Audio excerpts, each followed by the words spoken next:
আসসালামু আলাইকুম। দৈনিক আর নিউজের রাতের সংবাদে সবাইকে স্বাগত জানাচ্ছি আমি তানজিলা টুইঙ্কেল। শুরুতে জানিয়ে দেব দেশের সংবাদ। চট্টগ্রাম নগরীতে ইসলামী আন্দোলন বাংলাদেশের হাবিবুর রহমান নামের এক নেতাকে আটকের পর থানা থেকে ছেড়ে দেওয়া হয়েছে। এ ঘটনাকে কেন্দ্র করে শুক্রবার সকাল থেকে থানায় অবস্থান নেন দলটির নেতাকর্মীরা।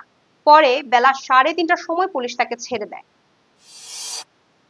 আওয়ামী লীগের বিজ্ঞান ও প্রযুক্তি বিষয়ক সম্পাদক আব্দুল মান্নান মিয়া এখনো একই ওয়ার্ডের বিএনপির সভাপতি। কুমিল্লার মেঘনা উপজেলার বড়কান্দা ইউনিয়নের 1 নম্বর ওয়ার্ড বিএনপির কমিটিতে এমন ঘটনা ঘটেছে। মঙ্গলবার বড়কান্দা ইউনিয়ন পরিষদ চত্বরে ওয়ার্ড বিএনপির আয়োজিত এক সভায় উপজেলা বিএনপির ভারপ্রাপ্ত আহ্বায়ক আব্দুল ওদুদ মুন্সির উপস্থিতিতে তাকে এই পদে মনোনীত করা হয়। আন্তর্জাতিক সম্পর্কের নতুন দিগন্ত উন্মোচন করে বাংলাদেশ, চীন ও পাকিস্তান একটি ত্রিপক্ষীয় জোট গঠনে ঐক্যমত্যে পৌঁছেছে। এই জোটের মাধ্যমে তিনটি দেশ একসঙ্গে কাজ করার জন্য একটি যৌথ ওয়ার্কিং গ্রুপ প্রতিষ্ঠার সিদ্ধান্ত নিয়েছে। শুক্রবার চীনের ইউনান প্রদেশের কুনমিংয়ে 3 দেশের পররাষ্ট্রমন্ত্রী পর্যায়ের ওই বৈঠক অনুষ্ঠিত হয়। বৈঠকে 3 দেশের প্রতিনিধিরা এই সিদ্ধান্ত গ্রহণ করে। জাতীয় নাগরিক পার্টির রাজশাহীর বাগমারা উপজেলা কমিটির 3 সদস্য পদত্যাগ করেছেন। সামাজিক মাধ্যম ফেসবুকে পোস্ট দিয়ে এবং কেন্দ্রীয় দপ্তরে পদত্যাগপত্র পাঠিয়ে ওই 3জন পদত্যাগ করেন। গত বৃহস্পতিবার ফেসবুকে দেওয়া পোস্টে পদত্যাগী নেতারা ব্যক্তিগত সহ বিভিন্ন কারণের কথা উল্লেখ করেছেন। রংপুরের পীরগাছায় ফেসবুকে বিভিন্ন ধরনের রাষ্ট্রবিরোধী প্রচারণার অভিযোগে বাংলাদেশ সমাজতান্ত্রিক দলের নেতা হিমাংশু বর্মন হৃদয়কে আটক করেছে পুলিশ। শুক্রবার দুপুরে পীরগাছা বাজারস্থ নিজস্ব ব্যবসা প্রতিষ্ঠান থেকে তাকে আটক করা হয়। রংপুরের তারাগঞ্জ ওয়াকফ এস্টেট সরকারি কলেজের দায়িত্বপ্রাপ্ত অধ্যক্ষের অনুমতি ছাড়াই সাবেক অধ্যক্ষ মোহাম্মদ আব্দুল বারী তার আমলের আয় ব্যয়ের নথিপত্র দিন দুপুরে চুরি করেছেন বলে অভিযোগ উঠেছে। বৃহস্পতিবার বেলা 11টায় প্রতিষ্ঠানের অফিস সহকারী কাম কম্পিউটার অপারেটর মোহাম্মদ মেনহাজুলের উপস্থিতিতে এই ঘটনাটি ঘটে।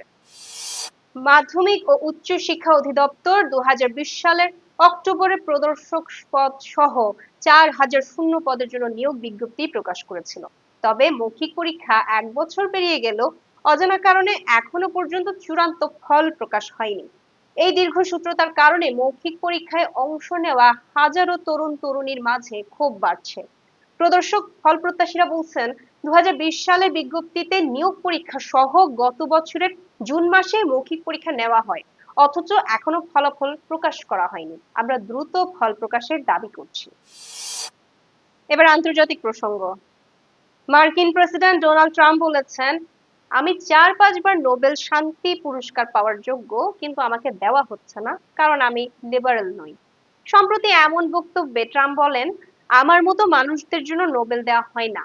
আমি রুয়ান্ডা, কঙ্গো, কসোভো এমনকি ভারত পাকিস্তানের মধ্যকার উত্তেজনা কমাতে বড় ভূমিকা রেখেছি।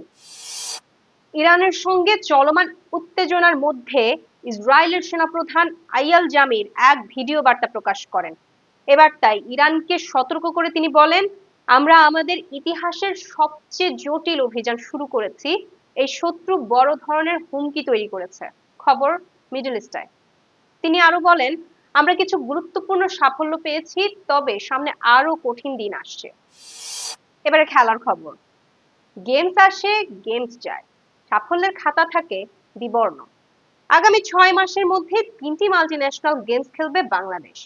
3 গেমসের জন্য সম্ভাব্য বাজেট ধরা হয়েছে 82,77,00,000 টাকা।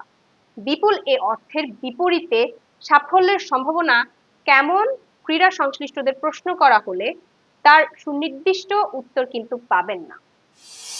আমার রোনালদোর প্রতি অনেক শ্রদ্ধা ও প্রশংসা আছে তার দুর্দান্ত ক্যারিয়ারের জন্য, এবং সে এখনো শীর্ষ পর্যায়ে খেলছে।